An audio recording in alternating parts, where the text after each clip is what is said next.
Olakara ഉന്നതിയെ revenue ഗ്രാമത്തിൽ ഉൾപ്പെടുത്തുമെന്ന് മുഖ്യമന്ത്രി പിണറായി വിജയൻ. കലാഭവൻ മണിയുടെ പേരിലുള്ള സ്മാരകത്തിന് ഈ മാസം 27-ാം തീയതി തറക്കല്ലിടുമെന്ന് മുഖ്യമന്ത്രി.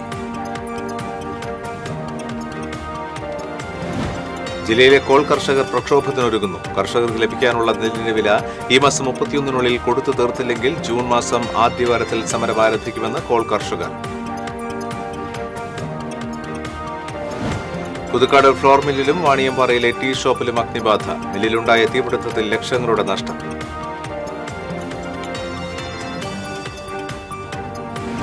എരുമപ്പെട്ടി പതിയാരം സെന്റ് ജോസഫ് പള്ളിയിലെ വികാരിയെ കിടപ്പുമുറിയിൽ തൂങ്ങി മരിച്ച നിലയിൽ കണ്ടെത്തി. ഫാദർ ലിയോ പുത്തൂരാണ് മരിച്ചത്. അളകപ്പനഗർ കാവല്ലൂർ പച്ചളിപ്പുറത്ത് കാട്ടുപന്നിക്കൂട്ടം പടവലം കൃഷി നശിപ്പിച്ചു. 5 ഏക്കറിലെ പടവലം കൃഷിയാണ് കാട്ടുപന്നിക്കൂട്ടം നശിപ്പിച്ചത്. നമസ്കാരം. വിശദാംശങ്ങളിലേക്ക്. ഒളകര ഉന്നതിയെ റവന്യൂ ഗ്രാമത്തിൽ ഉൾപ്പെടുത്തുമെന്ന് മുഖ്യമന്ത്രി പിണറായി വിജയൻ പറഞ്ഞു. സംസ്ഥാന സർക്കാരിന്റെ 4ാം വാർഷികാഘോഷത്തിന്റെ ഭാഗമായി സംഘടിപ്പിച്ച ജില്ലാതല യോഗത്തിൽ ഒളകര ഉന്നതിയിലെ മൂപ്പത്തി മാധവിക്ക് മറുപടി നൽകി സംസാരിക്കുകയായിരുന്നു മുഖ്യമന്ത്രി.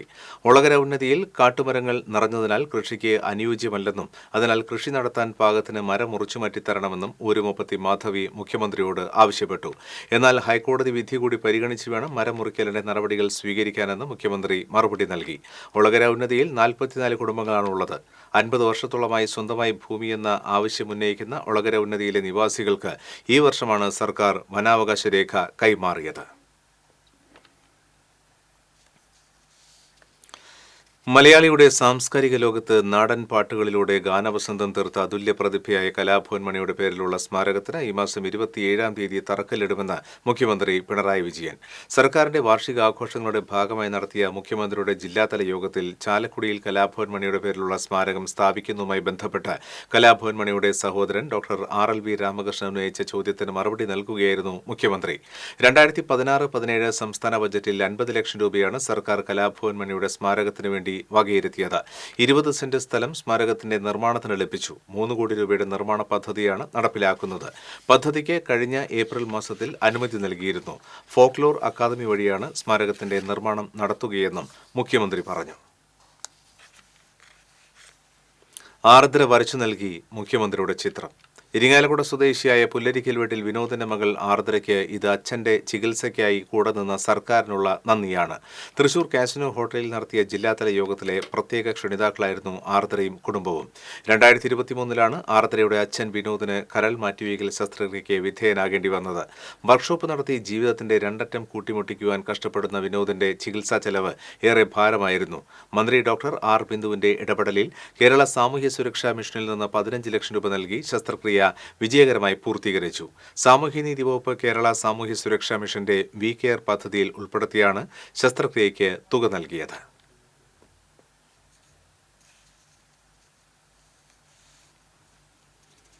നെല്ല് സംഭരണത്തിൽ നിലവിലുള്ള പ്രോത്സാഹന തുക 2021 മുതൽ വെട്ടിക്കുറച്ച കേരള സർക്കാരിന്റെ നടപടിയിൽ പ്രതിഷേധിച്ചും വെട്ടിക്കുറച്ച പ്രോത്സാഹന തുക പുനഃസ്ഥാപിക്കണമെന്നാവശ്യപ്പെട്ടും കോൾ കർഷകർ പ്രക്ഷോഭത്തിനൊരുങ്ങുന്നു.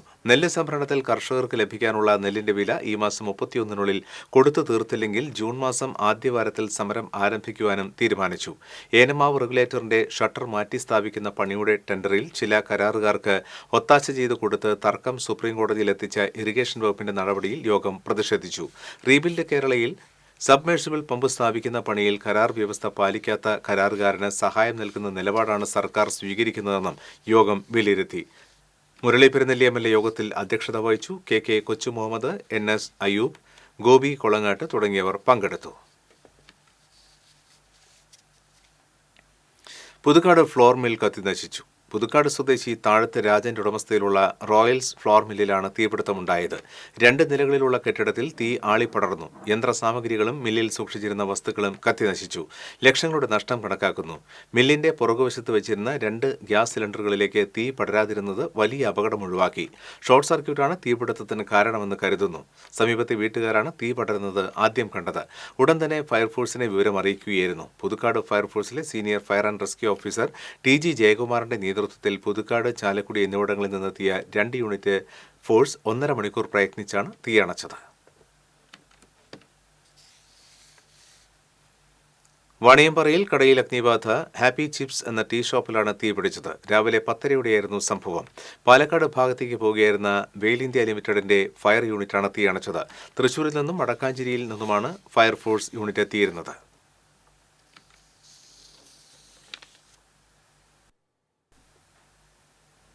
എരുമപ്പെട്ടി പതിയാരം സെന്റ് ജോസഫ് പള്ളി വികാരിയെ പള്ളിയിലെ കിടപ്പുമുറിയിൽ തൂങ്ങി മരിച്ച നിലയിൽ കണ്ടെത്തി. പെരഞ്ചേരി സ്വദേശിയായ 34 വയസ്സുള്ള ഫാദർ ലിയോ പുത്തൂരാണ് മരിച്ചത്. പള്ളിയിലെ വികാരിയുടെ കിടപ്പുമുറിയിൽ ബുധനാഴ്ച ഉച്ചയ്ക്ക് 12:30ഓടെയാണ് തൂങ്ങി മരിച്ച നിലയിൽ കണ്ടെത്തിയത്. പള്ളിമണി അടിക്കുന്നതിനായി കപ്പ്യാർ അച്ഛനെ അന്വേഷിക്കുകയായിരുന്നു. കാണാത്തതിനെ തുടർന്ന് കൈക്കാരനെ വിവരമറിയിക്കുകയും പള്ളിയോട് ചേർന്നുള്ള വികാരിയച്ഛന്റെ കിടപ്പുമുറിയിലേക്ക് ജനലിലൂടെ കൈക്കാരൻ നോക്കിയപ്പോൾ അച്ഛൻ ഫാനിൽ തൂങ്ങി നിൽക്കുന്നതായാണ് കണ്ടത്. വിവരമറിഞ്ഞ് ഇടവകക്കാരും നാട്ടുകാരും പള്ളിയിൽ തടിച്ചുകൂറി. വികാരി ജനറൽ മോൺസിഞ്ഞൂർ ജോസ് കോനിക്കര, അതിരൂപത finance officer father Francis Pallikkunnath, Erumapetty forane വികാരി father Joshi Aloor, panchayat president S Basanthlal തുടങ്ങിയവർ സ്ഥലത്തെത്തിയിരുന്നു. എരുമപ്പെട്ടി പോലീസ് സ്ഥലത്തെത്തി മേൽ നടപടികൾ സ്വീകരിച്ചു. ഫോറൻസിക് വിഭാഗവും വിരലടയാള വിദഗ്ധരും സ്ഥലത്തെത്തി പരിശോധന നടത്തി. ഇൻക്വസ്റ്റ് നടപടികൾക്ക് ശേഷം മൃതദേഹം പോസ്റ്റ്മോർട്ടത്തിനായി മെഡിക്കൽ കോളേജ് ആശുപത്രി മോർച്ചറിയിലേക്ക് മാറ്റി. പെരിഞ്ചേരി പുത്തൂർ വീട്ടിൽ ഡേവിസ് ലിസി ദമ്പതികളുടെ മകനാണ്. 6 വർഷം മുൻപാണ് ഫാദർ ലിയോ പുത്തൂർ വൈദിക പട്ടം സ്വീകരിച്ചത്. ആദ്യമായി വികാരിയച്ഛനായി എരുമപ്പെട്ടി പതിയാരം പള്ളിയിലാണ് എത്തുന്നത്. കഴിഞ്ഞ ഒക്ടോബർ 2-ാം തീയതിയാണ് പതിയാരം പള്ളിയിൽ വികാരിയച്ഛനായി ചാർജ് എടുത്തത്. സ്ഥലം മാറ്റത്തിന് അപേക്ഷ നൽകിയിരുന്നുവെങ്കിലും കഴിഞ്ഞ ദിവസം പുറത്തുവന്ന ലിസ്റ്റിൽ പേര് ഉൾപ്പെട്ടിട്ടില്ലെന്ന് പറയുന്നു. കടുത്ത പ്രമേഹം ഉൾപ്പെടെയുള്ള രോഗങ്ങൾ അലട്ടിയിരുന്നതായും പറയുന്നു.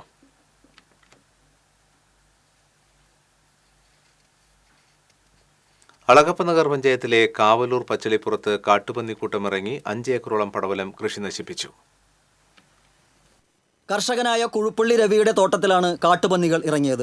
7 ഏക്കർ സ്ഥലം പാട്ടത്തിനടുത്താണ് രവി കൃഷി ഇറക്കിയത്. വിളവെടുത്ത് തുടങ്ങിയ കൃഷി നശിച്ചതോടെ ലക്ഷങ്ങളുടെ നഷ്ടമാണ് കർഷകന് നേരിട്ടത്. 5 ഏക്കർ എടുത്ത് പാട്ടത്തിനടുത്ത കൃഷി ചെയ്യുന്നത് മരമായിട്ട് പന്നിയുടെ ശല്യാണ്. 7 ഏറെന്ന് വില, ഇപ്പൊ വില കൂടിയിട്ടുണ്ട്. 10 ലക്ഷം രൂപ ചെലവുള്ളതാ. 600ഓളം വരുന്ന പടവലത്തിന്റെ കടഭാഗത്തെ മണ്ണ് കുത്തിയിട്ട് നശിപ്പിച്ച നിലയിലാണ്. കഴിഞ്ഞ ദിവസം മുതൽ പടവലത്തിന് വില കൂടിയതോടെ തോട്ടത്തിൽ വിളവെടുക്കാനെത്തിയപ്പോഴാണ് കൃഷി നശിച്ച നിലയിൽ കണ്ടത്. പ്രദേശത്തെ ഉപയോഗശൂന്യമായ പറമ്പുകൾ കാട്ടുപന്നികളുടെ ആവാസ കേന്ദ്രമായതായി കർഷകർ പറയുന്നു. കർഷകന് നേരിട്ട നഷ്ടം നികത്താൻ പഞ്ചായത്തും കൃഷിഭവനും ഇടപെടണമെന്ന് കർഷക കൂട്ടായ്മ ആവശ്യപ്പെട്ടു. ഈ വേനൽക്കാലത്ത് വളരെ വെള്ളത്തിന് ക്ഷാമം നിൽക്കുന്ന സമയത്താണ് 7ഓളം ഏക്കറ പാടശേഖരം പാട്ടത്തിനെടുത്ത് കൃഷി ചെയ്തു വരുന്നത്. ഇവിടെ ഒഴിഞ്ഞു കിടക്കുന്ന പറമ്പുകളിൽ നിരവധി കാട്ടുപന്നികൾ വംശ വർധനവ് വരുത്തി അത് ഇവിടെ വന്ന് കയറി കൃഷി വ്യാപകമായി നശിപ്പിക്കുകയാണ്. ഒരു 10-700ഓളം കടകൾ വ്യാപകമായി കാട്ടുപന്നികൾ കൂട്ടത്തോടെ വന്ന് നശിപ്പിക്കുന്നത്. ഇദ്ദേഹത്തിന് കൃഷിഭവൻ്റെ ഭാഗത്തുനിന്നോ സർക്കാരിൻ്റെ ഭാഗത്തുനിന്നോ സാമ്പത്തിക സഹായം ചെയ്യണമെന്നും കൂടാതെ നമ്മൾക്ക് ഗ്രാമപഞ്ചായത്തിൽ നിന്ന് കൂടുതൽ ഷൂട്ടർമാരെ വെച്ചുകൊണ്ട് കൂടുതൽ ശക്തമായിട്ടുള്ള രീതിയിൽ പ്രവർത്തനം നടത്തണമെന്ന് കർഷക കൂട്ടായ്മ ആവശ്യപ്പെടുകയാണ്. ജലക്ഷാമം രൂക്ഷമായ പ്രദേശത്ത് കഷ്ടപ്പെട്ടാണ് കർഷകർ കൃഷി ഇറക്കിയത്. ഒറ്റ രാത്രിയിൽ കാട്ടുപന്നികൾ ഇറങ്ങി ഭൂരിഭാഗം കൃഷിയും നശിപ്പിച്ചതോടെ കർഷകൻ കടക്കണിയിലായ അവസ്ഥയാണ്. 2 ലക്ഷം രൂപയുടെ നഷ്ടമാണ് കർഷകനുണ്ടായത്. പഞ്ചായത്തിന്റെയും കർഷകരുടെയും നേതൃത്വത്തിൽ പലതവണ കാട്ടുപന്നികളെ വെടിവെച്ചു കൊന്നിരുന്നു. കൂടുതൽ ഷൂട്ടർമാരെ നിയോഗിച്ച് മേഖലയിലെ എല്ലാ കാട്ടുപന്നികളെയും വെടിവെച്ചു കൊന്ന് കൃഷി സംരക്ഷിക്കണമെന്ന് കർഷക കൂട്ടായ്മ ഭാരവാഹികളായ PR Davis, PD Anto, Raju Kizhakkoodan എന്നിവർ ആവശ്യപ്പെട്ടു. TCV news, Puthukkad. സ്ത്രീയെ വഴിയിൽ തടഞ്ഞു നിർത്തി അസഭ്യം പറഞ്ഞ് മാനഹാനി വരുത്തിയെന്ന കേസിൽ 2 പേർ അറസ്റ്റിൽ. വടമ സ്വദേശി കാത്തോളി വീട്ടിൽ വൈശാഖ്, കല്ലിങ്ങപ്പുറം വീട്ടിൽ സുഷൻ എന്നിവരെയാണ് മാള പോലീസ് അറസ്റ്റ് ചെയ്തത്. മുൻ വൈരാഗ്യത്തിന്റെ പേരിലാണ് പരാതിക്കാരിയെ തടഞ്ഞു നിർത്തിയതെന്ന് പോലീസ് പറഞ്ഞു. വൈശാഖിന് മാള സ്റ്റേഷനിൽ 5 അടിപിടി കേസുകളുണ്ടെന്ന് പോലീസ് പറഞ്ഞു. അതിരപ്പള്ളി ഏഴാറ്റുമുഖത്ത് ചെരിഞ്ഞ നിലയിൽ കണ്ടെത്തിയ കാട്ടാനയുടെ ജഡം പോസ്റ്റ്മോർട്ടം നടത്തി. സ്വാഭാവിക മരണമാണെന്നാണ് പ്രാഥമിക നിഗമനം. 35 വയസ്സുള്ള ആനയാണ് ചെരിഞ്ഞത്. 12 ദിവസത്തെ പഴക്കമുണ്ടായിരുന്നു. വർഷങ്ങൾക്ക് മുൻപ് ഒരു കൊമ്പ് നഷ്ടപ്പെട്ട ആനയാണിതെന്ന് വാഴച്ചാൽ DFO പറഞ്ഞു. ആവശ്യമായ ആലോചനയോ മുന്നൊരുക്കങ്ങളോ ഇല്ലാതെ ദേശീയപാതയിൽ KSRTC സ്റ്റാൻഡിന് മുൻപിലെ യു-ടേൺ അടച്ച ദേശീയപാത അധികൃതരുടെ നടപടിയിൽ CPM കൊടകര ഏരിയ കമ്മിറ്റി പ്രതിഷേധിച്ചു. ബസ്സുകൾക്കും യാത്രികൾക്കും ബുദ്ധിമുട്ടില്ലാത്ത വിധം പ്രശ്നമുടൻ പരിഹരിക്കണമെന്നും ദേശീയപാതയോട് ചേർന്നുള്ള സ്ഥലത്ത് ബസ് ബേയും ബസ് സ്റ്റോപ്പും ആവശ്യപ്പെട്ട് NHAIക്ക് കത്ത് നൽകുമെന്നും ഏരിയ സെക്രട്ടറി PK ശിവരാമൻ അറിയിച്ചു. പുതുക്കാട് സെന്ററിലെയും KSRTC സ്റ്റാൻഡ് പരിസരത്തെയും നിരന്തരമുണ്ടാകുന്ന അപകടങ്ങൾ ഒഴിവാക്കണമെന്നും ദേശീയപാതയിലെ ഗതാഗതക്കുരുക്ക് പരിഹരിക്കണമെന്നും ആവശ്യപ്പെട്ട് DYFIയുടെ പ്രതിഷേധവും ഒരുങ്ങുന്നുണ്ട്. ഈ മാസം 17-ാം തീയതി പുതുക്കാട് സെൻട്രലിൽ നടത്തുന്ന ധർണ കെ രാമചന്ദ്രൻ MLA ഉദ്ഘാടനം ചെയ്യും. കൊടകരയിൽ ആൺകുട്ടിയെ പ്രകൃതിവിരുദ്ധ പീഡനത്തിനിരയാക്കിയ യുവാവ് അറസ്റ്റിൽ. കൊടകര പുത്തുക്കാവ് കാര്യാട്ട് വീട്ടിൽ സ്മിത്തിനെയാണ് പോക്സോ നിയമപ്രകാരം കൊടകര പോലീസ് അറസ്റ്റ് ചെയ്തത്. കോടതിയിൽ ഹാജരാക്കിയ പ്രതിയെ റിമാൻഡ് ചെയ്തു. അലുമിനിയം ഫാബ്രിക്കേഷൻ പണിക്കായി കുട്ടിയുടെ വീട്ടിലെത്തിയപ്പോഴാണ് പ്രതി ലൈംഗികാതിക്രമം കാണിച്ചത്. പഴയന്നൂർ അത്താണിപ്പറമ്പിൽ ലോറിയിടിച്ച് പരിക്കേറ്റ് ചികിത്സയിലായിരുന്ന വിദ്യാർത്ഥി മരിച്ചു. അത്താണിപ്പറമ്പ് സ്വദേശി സുകുമാരന്റെ മകൻ 17 വയസ്സുള്ള വിജയാണ് മരിച്ചത്. കഴിഞ്ഞ ദിവസം റോഡ് മുറിച്ചു കടക്കുന്നതിനിടെ അമിത വേഗതയിൽ വന്ന മിനി ലോറി ഇടിക്കുകയായിരുന്നു. ഉടൻ തന്നെ തൃശൂർ മെഡിക്കൽ കോളേജിൽ എത്തിച്ചുവെങ്കിലും ബുധനാഴ്ച പുലർച്ചെ മരിക്കുകയായിരുന്നു. വാഴക്കോട് പ്ലാടി റോഡിൽ നിർമ്മാണ സമയത്ത് എടുത്തുമാറ്റിയ സ്ട്രീറ്റ് ലൈറ്റുകൾ പുനഃസ്ഥാപിക്കാൻ KSTP നടപടി സ്വീകരിക്കണമെന്ന് UR പ്രദീപ് MLA ആവശ്യപ്പെട്ടു. ഇത് സംബന്ധിച്ച് KSTP എക്സിക്യൂട്ടീവ് എഞ്ചിനീയർക്ക് MLA കത്ത് നൽകി. രാത്രികാലങ്ങളിൽ കാട്ടുപന്നികളടക്കമുള്ള വന്യജീവികളുടെ ശല്യം മൂലം ഇരുചക്ര വാഹനങ്ങളിലും ഓട്ടോറിക്ഷകളിലും യാത്ര ചെയ്യുന്നവർക്ക് അപകട ഭീഷണി ഉണ്ടാകുന്നത് പതിവാണെന്ന് പരാതിയിൽ പറയുന്നു. വോൾട്ടേജ് ക്ഷാമം പരിഹരിക്കുന്നതിനായി കുഴൂർ പഞ്ചായത്തിൽ ട്രാൻസ്ഫോർമറുകൾ സ്ഥാപിക്കുവാനുള്ള നടപടികൾ KSEB ചീഫ് എഞ്ചിനീയറുടെ ഫയലിൽ തന്നെ. പഞ്ചായത്തിലെ 4 സ്ഥലങ്ങളിലാണ് വേനൽക്കാലത്തെ വോൾട്ടേജ് ക്ഷാമം പരിഹരിക്കുന്നതിനായി ട്രാൻസ്ഫോമർ സ്ഥാപിക്കുന്നതിനുള്ള സജ്ജീകരണങ്ങൾ 2 മാസം മുൻപ് പൂർത്തിയാക്കിയിട്ടുള്ളത്. ട്രാൻസ്ഫോമർ സ്ഥാപിക്കുന്നത് മാത്രമാണ് ബാക്കിയുള്ളത്. ഇതിനായി 13 ലക്ഷം രൂപയാണ് ബോർഡ് ചെലവഴിച്ചിട്ടുള്ളത്. കുഴൂർ, തിരുമുക്കുളം, കുണ്ടൂർ, സ്നേഹഗിരി എന്നിവിടങ്ങളിലാണ് ട്രാൻസ്ഫോമർ സ്ഥാപിക്കാനുള്ള ഒരുക്കങ്ങൾ പൂർത്തിയായിരിക്കുന്നത്. എല്ലാ നടപടികളും പൂർത്തിയാക്കി ഫയൽ ചീഫ് എഞ്ചിനീയർക്ക് സമർപ്പിച്ചിട്ടും ടെൻഡർ നടത്താൻ കഴിഞ്ഞിട്ടില്ല. വേനൽക്കാലം കഴിയാറായിട്ടും ട്രാൻസ്ഫോമർ സ്ഥാപിക്കാൻ നടപടിയായില്ല. വേനൽക്കാലമായതോടെ നിലവിലുള്ള ട്രാൻസ്ഫോമറുകൾക്ക് ലോഡ് വർദ്ധിച്ചത് വൈദ്യുതി തടസ്സത്തിനും വോൾട്ടേജ് ക്ഷാമത്തിനും ഇടയാക്കിയിരിക്കുകയാണ്. വേനൽക്കാലമായതോടെ നിലവിലുള്ള ട്രാൻസ്ഫോമറുകൾക്ക് ലോഡ് വർദ്ധിച്ചത് വൈദ്യുതി തടസ്സത്തിനും വോൾട്ടേജ് ക്ഷാമത്തിനും ഇടയാക്കിയിരിക്കുകയാണ്. ഈ പ്രശ്നം പരിഹരിക്കാനാണ് KSEB കുഴൂർ സെക്ഷനിൽ നിന്ന് പദ്ധതി തയ്യാറാക്കി ഒരുക്കങ്ങൾ പൂർത്തിയാക്കിയിട്ടുള്ളത്. സാധാരണ നിലയിൽ മറ്റ് സാമഗ്രികൾ ടെൻഡർ ചെയ്ത് വാങ്ങുന്നതിനോടൊപ്പം ട്രാൻസ്ഫോമറും ഉൾപ്പെടുത്തുന്ന രീതിയാണുള്ളത്. ആ നടപടി വൈകുമെന്നതിനാലാണ് ട്രാൻസ്ഫോമർ മാത്രമായി ടെൻഡർ ചെയ്യാൻ തീരുമാനിച്ചത്. എന്നാൽ ആ പദ്ധതി അധികൃതരുടെ അനാസ്ഥയിൽ കുടുങ്ങിക്കിടക്കുകയാണ്. TCV news, Mala. Mahila Congress സംസ്ഥാന പ്രസിഡന്റ് JB മേത്തർ MP നയിക്കുന്ന സാഹസ് യാത്രയ്ക്ക് വടക്കാഞ്ചേരി ബ്ലോക്കിലെ വിവിധ മണ്ഡലങ്ങളിൽ സ്വീകരണം നൽകി. ഓട്ടുപാറയിൽ നൽകിയ സ്വീകരണ സമ്മേളനം തിരുവനന്തപുരം മുൻ DCC പ്രസിഡന്റ് നെയ്യാറ്റിൻകര സനൽ ഉദ്ഘാടനം ചെയ്തു. മഹിളാ കോൺഗ്രസ് വടക്കാഞ്ചേരി മണ്ഡലം പ്രസിഡന്റ് PV ഇന്ദിര അധ്യക്ഷത വഹിച്ചു. വടക്കാഞ്ചേരി ബ്ലോക്കിലെ തെക്കുംകര, മുണ്ടത്തിക്കോട്, മുളകുന്നത്തുകാവ്, കോലടി മണ്ഡലങ്ങളിലാണ് സ്വീകരണം നൽകിയത്. മുൻ DCC president MP Vincent, KPCC secretary Rajendran Arangath, Mahila Congress സംസ്ഥാന വൈസ് പ്രസിഡന്റുമാരായ രജനി രാമാനന്ദൻ, ജയലക്ഷ്മി ദത്തൻ, മുൻ MP രമ്യ ഹരിദാസ് തുടങ്ങിയവർ സംസാരിച്ചു.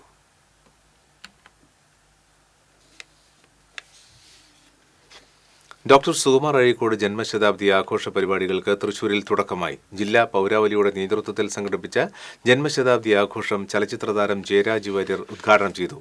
ഗീതം സംഗീതം ഭാരവാഹികളായ മുഹമ്മദ് റഷീദ്, സുകുമാരൻ ചിത്രസൗധം, മധു ആനല്ലൂർ, പൗരാവലി പ്രസിഡന്റ് പ്രമോദ് ചേർപ്പ്, സെക്രട്ടറി രാധാകൃഷ്ണൻ തുടങ്ങിയവർ സംസാരിച്ചു.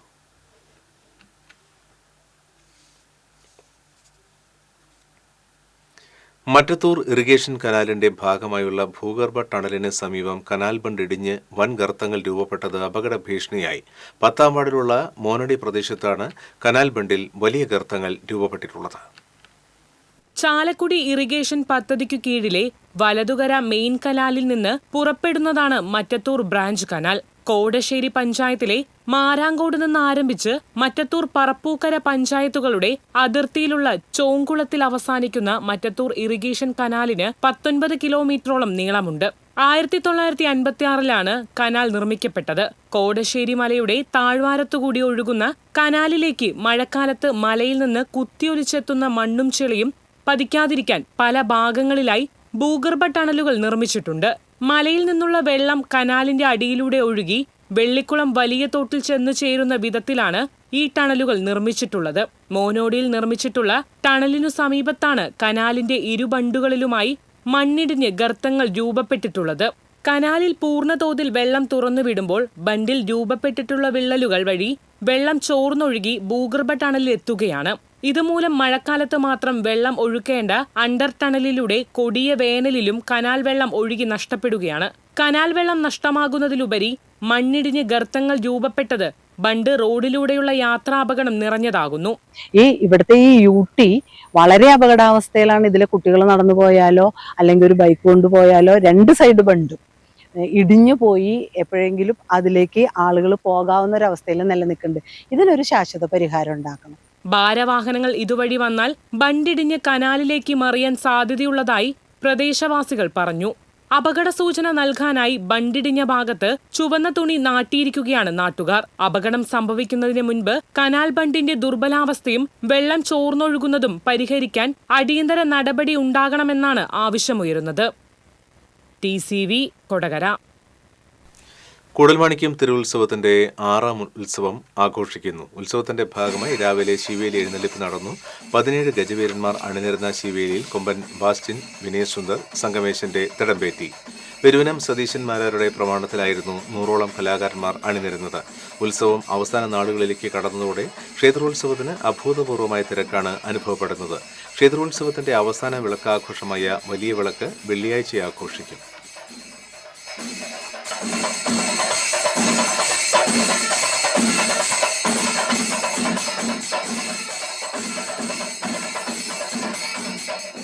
ലഹരിയിലേക്ക് വഴുതി വീഴുന്ന പുതുതലമുറയെ കാൽപന്താവേശത്തിലേക്ക് വഴി നടത്താൻ യുവജന കൂട്ടായ്മ നടത്തിയ ശ്രമം മാതൃകയാകുന്നു. ഹോം ടീം ഉൾപ്പെടെ 12 ടീമുകൾ മാറ്റിവെക്കുന്ന ടൂർണമെന്റ് സംഘടിപ്പിച്ചാണ് ക്യാമ്പിന് സമാപനമൊരുങ്ങുന്നത്. ഫ്രണ്ട്സ് കനാൽ ആലപ്പാട് എന്ന യുവജന കൂട്ടായ്മ ബാല്യകൗമാര പ്രായക്കാർക്കായി സംഘടിപ്പിച്ച സൗജന്യ ഫുട്ബോൾ പരിശീലന ക്യാമ്പാണ് വേറിട്ട മാതൃകയാവുന്നത്. പരീക്ഷകളും വേനലവധിക്കാലത്തെ വിരുന്ന് യാത്രകളും പിന്നിട്ട് ഏപ്രിൽ ആദ്യ വാരത്തിലാണ് ആലപ്പാട് കനാൽ ബസ് സ്റ്റോപ്പിന് സമീപത്തെ പാടത്ത് ഫുട്ബോൾ പരിശീലന ക്യാമ്പ് ആരംഭിച്ചത്. രാവിലെ 6:30 മുതൽ 8 വരെയാണ് 40 ദിവസത്തെ പരിശീലനം. 6 വയസ്സുകാരൻ മുതൽ 17 വയസ്സുകാർ വരെയുള്ള 100ഓളം കുട്ടികളുമായി തുടങ്ങിയ ക്യാമ്പിൽ ഇപ്പോൾ 70ഓളം കുട്ടികൾ പരിശീലനത്തിന് എത്തുന്നുണ്ട്. പ്രൊഫഷണൽ ഫുട്ബോൾ കളിക്കാർ കൂടിയായ 2 കോച്ചുകളാണ് കുട്ടികളെ കളി ശാസ്ത്രീയമായി പരിശീലിപ്പിക്കുന്നത്. ഈ ടൈമിൽ ഇങ്ങനൊരു ക്യാമ്പും കാര്യങ്ങളും പിള്ളേർക്ക് കിട്ടുന്നത് വളരെ ഹാപ്പിയാണ്. ഈ ടൈമിൽ ഇപ്പം നമുക്കറിയാലോ, ലഹരിയിലും കാര്യങ്ങൾക്കൊക്കെ എല്ലാവരും പിള്ളേരൊക്കെ പോവാണ്. അപ്പോൾ അവരെ റിക്കവർ ചെയ്ത് കൊണ്ടുവരാനും ബാക്കിയുള്ള അവരെ സ്കില്ലോടെ ഡെവലപ്പ് ചെയ്യാനും ഇതൊരു ഉപകാരമായിട്ട്. ക്യാമ്പിലെ കുട്ടികളിൽ നിന്നും തിരഞ്ഞെടുത്തുണ്ടാക്കിയ ടീമിനെ പരിശീലന വേളയിൽ ഏതാനും ടൂർണമെന്റുകളിൽ പങ്കെടുപ്പിച്ചിരുന്നു. വിവിധ വർണ്ണങ്ങളിലുള്ള ജേഴ്സികളും കാലിൽ ബൂട്ടുമണിഞ്ഞുള്ള കുട്ടികളുടെ ഫുട്ബോൾ പരിശീലനം രക്ഷിതാക്കൾക്കും നാട്ടുകാർക്കും അതിരാവിലെയുള്ള ആനന്ദക്കാഴ്ച കൂടിയാണ്. പരിശീലനം കൊണ്ട് ഫുട്ബോൾ കളി ശാസ്ത്രീയമായി സ്വായത്തമാക്കാൻ സാധിച്ചുവെന്ന് കുട്ടികൾ പറയുന്നു. സാധാരണ കളിച്ചിരുന്ന രീതിയിലല്ല ഇപ്പോൾ കളി വരുന്നത്. എല്ലാവരും നല്ല പൊസിഷൻ കീപ്പിങ്ങും കാര്യങ്ങളൊക്കെ ആയിട്ടാണ്. ഇതുവരെ ഞങ്ങൾ അങ്ങനെ കളിച്ചിരുന്നില്ല. ഇത്രയും നാൾ ഇവിടെ കളിച്ചിരുന്നതൊക്കെ എല്ലാവരും ഒരു കട്ടക്കൂട്ടൊക്കെ ആയിരുന്നു. പൊസിഷനൊന്നും കീപ്പ് ചെയ്തിരുന്നില്ല. പക്ഷേ ഇപ്പോൾ ഭാനു സാറും അതുപോലെ തന്നെ ശിവപ്രസാദ് സാറും കൂടി നമുക്ക് നല്ല രീതിക്ക് ക്ലാസ് തന്ന്, കോച്ചിങ് തന്ന് നല്ല രീതിക്ക് ക്ലാസ് എടുത്ത് നമുക്ക് നല്ല രീതിക്ക് കളിക്കാനും അതുപോലെ തന്നെ നന്നായി കൊണ്ടുപോകാനും കളിക്കാനുള്ള നല്ല സാഹചര്യങ്ങൾ ഒരുക്കി തന്നു. ഈ ക്യാമ്പിന് വന്ന പിന്നെയാണ് ശരിക്കും ശാസ്ത്രീയമായി എങ്ങനെ ഫുട്ബോൾ കളിക്കാമെന്ന് ഇവിടെയുള്ള എല്ലാവർക്കും കുറച്ചും കൂടി നന്നായി മനസ്സിലാക്കാൻ സാധിച്ചു. പിന്നെ ഈ ക്യാമ്പ് ലഹരിക്കെതിരെയുള്ള ഇപ്പോഴത്തെ ജനറേഷന് ഒരു മാതൃകയാണ് ഈ ക്യാമ്പ്. ജീവിതത്തിലുടനീളം ഫുട്ബോൾ ആവേശം കാത്തുസൂക്ഷിക്കാനും മൊബൈൽ ഫോൺ ജ്വരം, ലഹരിമരുന്ന് ആസക്തി തുടങ്ങിയവയിൽ നിന്ന് പുതുതലമുറയെ അകറ്റി നിർത്താനുമായി ലക്ഷ്യമിട്ട ക്യാമ്പ് വൻ വിജയമായതിലുള്ള ചാരിതാർത്ഥ്യത്തിലാണ് ഫ്രണ്ട്സ് കനാൽ കൂട്ടായ്മ. ഈ ക്യാമ്പ് ഇപ്പോൾ 37ാമത്തെ ദിവസം എത്തുമ്പോഴും 70ഓളം കുട്ടികൾ ഇതിൽ പൂർണ്ണമായി പങ്കെടുത്തുകൊണ്ടിരിക്കുകയാണ്. അതിലും കൂടുതൽ ഞങ്ങൾ ആവേശഭരിതരാക്കിയത് ഈ കുട്ടികളെ കൊണ്ടുവന്ന് ഇതിൽ രാവിലെ തന്നെ 6 മണിയോടുകൂടി ഇവിടെ എത്തിക്കാനും തിരിച്ചു കൊണ്ടുപോകാനും അവിടെ രക്ഷിതാക്കൾ കാണിച്ചിട്ടുള്ള ഒരു ആത്മാർത്ഥത. അതുപോലെ ഇതിനോട് 1 ലക്ഷം രൂപയോളം നമുക്ക് ഇതിന് ചിലവ് വന്നിട്ടുണ്ട്. പക്ഷെ നമ്മുടെ നാട്ടിലെ ഫുട്ബോളിനെ സ്നേഹിക്കുന്ന ആളുകൾ മുഴുവൻ ഇതിനോട് വളരെ നല്ല രീതിയിൽ സഹകരിച്ചിട്ടുണ്ട് എന്നുള്ളത് നമുക്ക് ഇനിയും ഇത്തരം പരിപാടികൾ തുടർന്നു പോകാനായിട്ട് നല്ലൊരു ആവേശമായിട്ട് മാറിയിട്ടുണ്ട്. TCV news, Thrissur. വിവിധ ഘട്ടങ്ങളിൽ ചേരി പ്രദേശങ്ങളിൽ നിന്ന് മാറ്റി പാർപ്പിച്ചവരും ഇപ്പോൾ കൈവശം വെച്ച് താമസിച്ചു വരുന്നവരുമായ 45 കുടുംബങ്ങൾക്ക് ഭൂമിയുടെ ഉടമസ്ഥാവകാശം നൽകാൻ ചാലക്കുടി നഗരസഭാ കൗൺസിൽ യോഗം തീരുമാനിച്ചു. കുടപ്പുഴ ഗാന്ധിനഗറിലെ 19 വെട്ടിക്കടവിലെ 16 വീട്ടുകാർക്ക് ഇതിന്റെ പ്രയോജനം ലഭിക്കും. ഉറുമ്പൻകുന്നിൽ 8 കുടുംബങ്ങളും ഉൾപ്പെടും. മുൻ ഭരണസമിതികളുടെ കാലഘട്ടത്തിൽ ഈ കുടുംബങ്ങൾക്ക് പട്ടയം നൽകുന്നതിനുള്ള നടപടികൾ ആരംഭിച്ചിരുന്നുവെങ്കിലും സർക്കാർ അനുമതി ലഭിച്ചിരുന്നില്ല. നഗരസഭയുടെ വാർഷിക പദ്ധതിയിൽ സ്പിൽ ഓവർ പ്രോജക്റ്റുകൾ ഉൾപ്പെടെ 24.5 കോടി രൂപയുടെ പദ്ധതികൾക്ക് കൗൺസിൽ അംഗീകാരം നൽകി. മാലിന്യ സംസ്കരണം, ഭവന നിർമ്മാണം, റോഡ് നിർമ്മാണം, നന്മ ലഹരി തുടങ്ങിയ പ്രവർത്തനങ്ങൾ, നഗര സൗന്ദര്യവൽക്കരണം, ടൗൺ ഹാൾ സൗകര്യം വർദ്ധിപ്പിക്കൽ എന്നിവയാണ് പ്രധാനപ്പെട്ട പദ്ധതികൾ. ചെയർപേഴ്സൺ ഷിബു വാലപ്പൻ അധ്യക്ഷത വഹിച്ചു. പുതുക്കാട് തെക്കേത്തുറവ് റെയിൽവേ ഗേറ്റിന് സമീപം ട്രെയിൻ തട്ടി വയോധിക മരിച്ചു. പഴായി സ്വദേശിനി നന്ദിയാലത്ത് വീട്ടിൽ വേലായുധൻ ഭാര്യ 80 വയസ്സുള്ള അമ്മിണിയാണ് മരിച്ചത്. തെക്കേത്തുറവിലുള്ള മകന്റെ വീട്ടിൽ നിന്നും ചെങ്ങാലൂരിലുള്ള മറ്റൊരു മകന്റെ വീട്ടിൽ പോകാൻ റെയിൽവേ പാത മുറിച്ചു കടക്കുന്നതിനിടയിലാണ് അപകടം. പുതുക്കാട് പോലീസ് മേൽ നടപടികൾ സ്വീകരിച്ചു. ബെണ്ടൂർ കനാൽ സ്റ്റോപ്പിന് സമീപം തെങ്ങ് വീണ് 4 വൈദ്യുതി തൂണുകൾ ഒടിഞ്ഞു വീണു. ആർക്കും പരിക്കില്ല. തെങ്ങും വൈദ്യുതി പോസ്റ്റുകളും വീടുകളിലേക്ക് ചാഞ്ഞ നിലയിലായിരുന്നു. ആമ്പലൂരിൽ നിന്ന് KSEB അധികൃതരെത്തി പോസ്റ്റുകൾ മാറ്റി വൈകിട്ടോടെ വൈദ്യുതി പുനഃസ്ഥാപിച്ചു.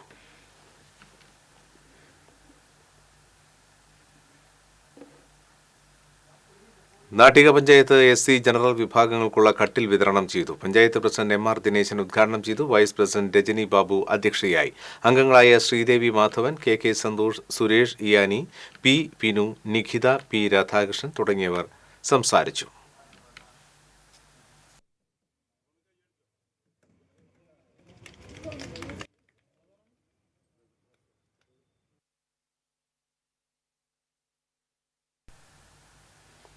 വെള്ളിക്കുളങ്ങര സർക്കാർ UP സ്കൂളിന് സമീപമുള്ള പാലത്തിനോട് ചേർന്ന് സ്ഥാപിച്ച ബോർഡിലെ തെറ്റ് തിരുത്തണമെന്ന് ആവശ്യമുയരുന്നു. വെള്ളിക്കുളങ്ങരയിലെ വെള്ളിക്കുളം വലിയ തോടിന് കുറുകെയുള്ള പാലത്തിന് മറ്റത്തൂർ പാലം എന്ന് പേരിട്ട് ബോർഡ് സ്ഥാപിച്ചതാണ് നാട്ടുകാരിൽ പ്രതിഷേധം ഉയർത്തിയിട്ടുള്ളത്. 2 വർഷം മുൻപ് വെള്ളിക്കുളങ്ങര മുതൽ മാരാങ്കോട് വരെ റോഡ് മെക്കാഡൺ ടാറിംഗ് നടത്തി നവീകരിച്ചപ്പോഴാണ് ഇത്തരമൊരു ബോർഡ് ഇവിടെ സ്ഥാപിക്കപ്പെട്ടത്. പാലത്തിന്റെ ഒരു ഭാഗം മറ്റത്തൂർ പഞ്ചായത്തിലാണെന്നതിനപ്പുറം മറ്റത്തൂരുമായി പാലത്തിന് ബന്ധമില്ലെന്നിരിക്കെ മറ്റത്തൂർ പാലം എന്ന് പേരിട്ടതിന്റെ സാങ്കേതികത്വം ഇതുവരെ മനസ്സിലായിട്ടില്ലെന്ന് നാട്ടുകാർ പറയുന്നു. ബോർഡിൽ തിരുത്തൽ വേണമെന്നാവശ്യപ്പെട്ട് അധികാരികൾക്ക് നിവേദനം നൽകിയിരുന്നുവെങ്കിലും ഫലമുണ്ടായില്ല. വെള്ളിക്കുളങ്ങരയിലുള്ള പാലത്തിന് വെള്ളിക്കുളങ്ങര പാലം എന്ന് തന്നെ പേരിടണമെന്നാണ് ആവശ്യം.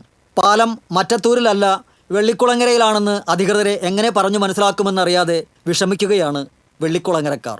TCB news, Kodakara.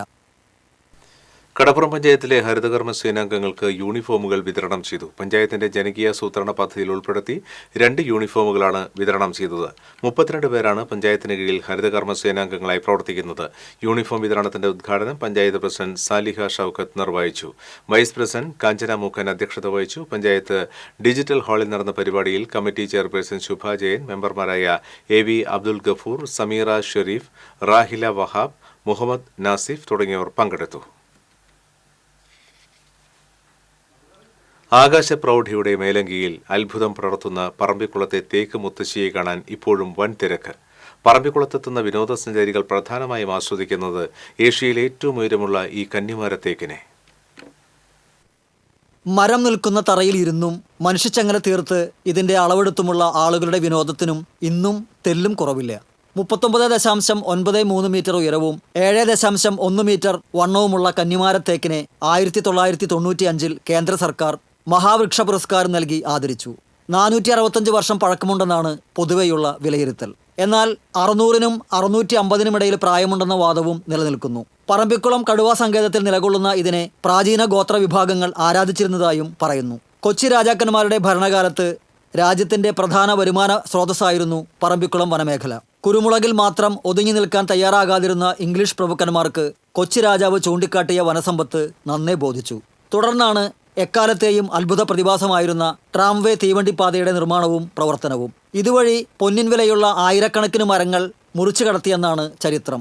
ആകാരഭംഗിയിൽ ആകൃഷ്ടരായാണ് അക്കാലത്ത് ബ്രിട്ടീഷുകാർ കന്നിമാര തേക്കിന്റെ കടയ്ക്കൽ കോടാലി വയ്ക്കാതിരുന്നതെന്നും അവരുടെ കനിവിലാണ് ഏഷ്യയിലെ ഉയരപ്രതാപത്തിൽ ഈ മുത്തശ്ശിമരം ഇന്നും നിലനിൽക്കുന്നതെന്നും പറയപ്പെടുന്നു.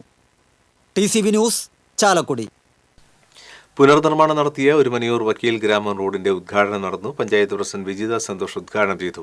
ക്ഷേമകാര്യ standing committee chairman KP Raveendran, ആരോഗ്യ വിദ്യാഭ്യാസ standing committee chairperson ET Philomina, മെമ്പർമാരായ Haseena Anwar, Sindhu Ashokan, Arifa Jufair, Bindu Chandran, KJ Chacko, BJP president Rajesh, Vineeth തുടങ്ങിയവർ പങ്കെടുത്തു.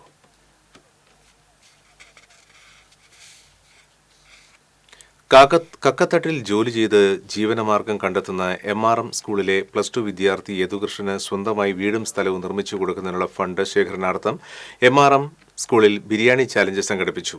MLA NK അക്ബർ ഉദ്ഘാടനം ചെയ്തു. ചാവക്കാട് നഗരസഭാ chairperson Sheeja Prashanth, Yadukrishnan, school manager MU Unnikrishnan, principal MD Sheeba, headmistress M Sandhya, PTA president Shaibi Valsan, vice president Siraj, staff secretary P Sheeja തുടങ്ങിയവർ നേതൃത്വം നൽകി.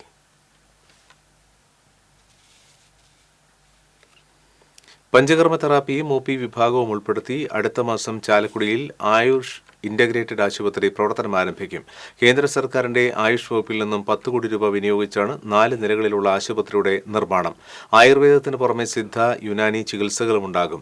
അത്യാധുനിക സംവിധാനമുള്ള നേത്രവിഭാഗം ആശുപത്രിയുടെ പ്രത്യേകതയാണ്. നേത്രചികിത്സയ്ക്ക് സ്പെഷ്യാലിറ്റിയും ലാബ് സംവിധാനവും ഉണ്ടാകും. ആദ്യഘട്ടത്തിൽ 2 നേത്രവിദഗ്ധരുടെയും 1 ജനറൽ വിഭാഗം ഡോക്ടറുടെയും സേവനമുണ്ടാകും. അനുബന്ധ പ്രവൃത്തികൾക്ക് 4.75 കോടി രൂപയും അനുവദിച്ചിട്ടുണ്ട്. ആശുപത്രിക്ക് പത്മഭൂഷൺ K രാഘവൻ തിരുമുൽപ്പാടിന്റെ പേര് നൽകുന്ന തീരുമാനത്തിന് സർക്കാർ അംഗീകാരം ലഭ്യമാക്കുന്നതിന് സനീഷ് കുമാർ ജോസഫ് MLAയുടെ നേതൃത്വത്തിൽ ചേർന്ന അവലോകന യോഗത്തിൽ തീരുമാനിച്ചു. നഗരസഭാ ചെയർമാൻ ഷിബു വാലപ്പൻ, ഹെൽത്ത് സ്ഥിരം സമിതി അധ്യക്ഷൻ Deepu Dinesh, programme manager doctor Saji, PR ജില്ലാ programme of manager doctor Nikhila Narayanan തുടങ്ങിയവർ പങ്കെടുത്തു. ഇനി സ്വർണ്ണവെള്ളി പ്ലാറ്റിനം നിരക്കുകൾ. തരകൻസ് റോയൽ ജ്വല്ലറി സ്വർണ്ണവില നിങ്ങൾക്കായി സമർപ്പിക്കുന്നത് നിങ്ങളുടെ അമൂല്യമായ വജ്രത്തിന് ഇനി മുഴുവൻ മൂല്യവും Tharakans royal jewellery, Kunnamkulam, Sharjah. സ്വർണം ഗ്രാമിന് 8,805 രൂപ, പവന് 70,440 രൂപ. വെള്ളി ഗ്രാമിന് 108 രൂപ, പ്ലാറ്റിനം ഗ്രാമിന് 3,362 രൂപ. തരകൻസ് റോയൽ ജ്വല്ലറി സ്വർണ്ണവില നിങ്ങൾക്കായി സമർപ്പിക്കുന്നത് നിങ്ങളുടെ അമൂല്യമായ വജ്രത്തിന് ഇനി മുഴുവൻ മൂല്യവും Tharakans royal jewellery, Kunnamkulam, Sharjah. വീണ്ടും പ്രധാന വാർത്തകൾ. ഒളകര ഉന്നതിയെ റവന്യൂ ഗ്രാമത്തിൽ ഉൾപ്പെടുത്തണമെന്ന് മുഖ്യമന്ത്രി പിണറായി വിജയൻ. കലാഭവൻ മണിയുടെ പേരിലുള്ള സ്മാരകത്തിന് ഈ മാസം 27-ാം തീയതി തറക്കല്ലിടുമെന്ന് മുഖ്യമന്ത്രി. ജില്ലയിലെ കോൾ കർഷകർ പ്രക്ഷോഭത്തിനൊരുങ്ങുന്നു. കർഷകർക്ക് ലഭിക്കുവാനുള്ള നെല്ലിന്റെ വില ഈ മാസം 31-നുള്ളിൽ കൊടുത്തു തീർത്തില്ലെങ്കിൽ ജൂൺ മാസം ആദ്യവാരത്തിൽ സമരം ആരംഭിക്കുമെന്ന് കോൾ കർഷകർ. പുതുക്കാട് ഫ്ലോർ മില്ലിലും വാണിയമ്പാറയിലെ ടീ ഷോപ്പിലും അഗ്നിബാധ. മില്ലിലുണ്ടായ തീപിടുത്തത്തിൽ ലക്ഷങ്ങളുടെ നഷ്ടം.